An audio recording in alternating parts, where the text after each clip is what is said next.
हरियाणा में भाजपा सरकार ने काम करना शुरू कर दिया है, लेकिन कांग्रेस अभी तक अपनी हार को पचा नहीं पाई। हरियाणा चुनाव नतीजों को लेकर कांग्रेस के राष्ट्रीय सचिव एवं प्रवक्ता आलोक शर्मा ने भारत निर्वाचन आयोग की कार्यप्रणाली पर भी सवाल उठाए हैं। उन्होंने आरोप लगाया कि हरियाणा में न तो भाजपा का गवर्नेंस अच्छा है और न ही बीजेपी का चुनाव प्रचार अच्छा था। उन्होंने कहा कि बीजेपी को इलेक्शन कमीशन और तंत्र का सहयोग मिला और वो पूरा देश समझ रहा है। और वहीं उन्होंने बताया कि महाराष्ट्र और झारखंड में चुनाव में कांग्रेस महंगाई, बेरोजगारी और संवैधानिक संस्थानों का हो रहा दुरुपयोग का मामला उठाएगी और कांग्रेस विधायक दल के नेता के चुनाव का फैसला क्यों पार्टी आलाकमान पर छोड़ा गया। इस बारे में अखिल भारतीय कांग्रेस कमेटी के राष्ट्रीय सचिव एवं प्रवक्ता आलोक शर्मा से खास बातचीत की हमारे एसोसिएट एडिटर अनिल कुमार ने। दल की बैठक हुई, लेकिन कांग्रेस विधायक दल के नेता के चुनाव के लिए फैसला पार्टी हाईकमान पर छोड़ दिया। इसके पीछे क्या कारण है, इस समय मेरे साथ हैं कांग्रेस के राष्ट्रीय सचिव आलोक शर्मा। इनसे जानते हैं कि क्या कारण है कि पार्टी आलाकमान पर फैसला छोड़ दिया है। जी देखिए, मुझे लगता है कि जिस तरह से तमाम विधायक आए और विधायकों से ऑब्जर्वर्स ने पूरी राय समझी है, लेकिन विधायकों का कहना था कि हमारी राय तो ले ही लीजिए। साथ के साथ उन्होंने एक वन लाइन पूरी तरह से एक रेजोल्यूशन टाइप पास किया है कि भाई जो हाई कमान है वो उसको तय करे। तो मैं समझता हूँ बहुत अच्छी बात है, ये डिसिप्लिन का परिचायक है। राय भी दी है उन्होंने और हाई कमान पर भी छोड़ा है।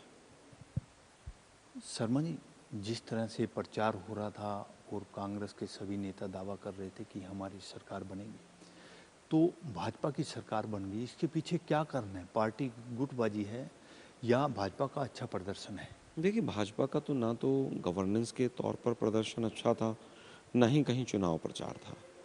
अब वो उसको जातिगत समीकरण मान लें या उसमें इलेक्शन कमीशन और तंत्र का जो सहयोग उनको मिला है वो पूरा देश समझ ही रहा है। किस तरह से बैटरी की, ईवीएम की जो बैटरियां हैं उसका वोट परसेंटेज रहा है, जिस तरह से तमाम चीज़ें सामने आ रही हैं, आंकड़ों की बाजीगरी जो हुई है, वो इलेक्शन कमीशन भी उसमें पूरी तरह से कहीं ना कहीं सवालों के घेरे में है।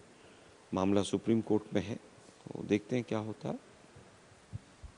शर्मा जी, अब 2 राज्यों के चुनाव सामने हैं, तो कांग्रेस की क्या तैयारियां हैं? इसके साथ साथ उपचुनाव भी हैं कई जगह, तो कांग्रेस कितनी तैयार है और क्या लगता है कि कांग्रेस उन राज्यों में सरकार बना पाएगी? पूरी तरह से झारखंड और महाराष्ट्र में अलायंस की बैठकें हो रही हैं लगातार। Ticket sharing almost last phase में, लास्ट स्टेज पे है और तैयारी पूरी है हमारी।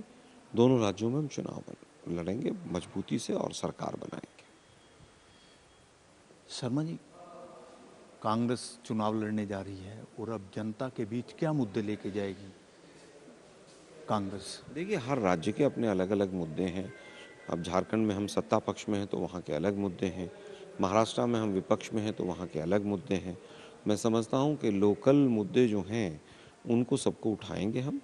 महंगाई है, बेरोजगारी है और जिस तरह से संविधान की बात है और जिस तरह से संवैधानिक संस्थाओं का दुरुपयोग हो रहा है, पूरा देश देख रहा है। इन्हीं मुद्दों को हम लेकर आगे बढ़ेंगे। जवान भी परेशान हैं, किसान भी परेशान हैं, लोगों को रोजगार नहीं मिल रहा है, महंगाई की मार है। इन तमाम मुद्दों को लेकर हम जनता के बीच में जाएंगे।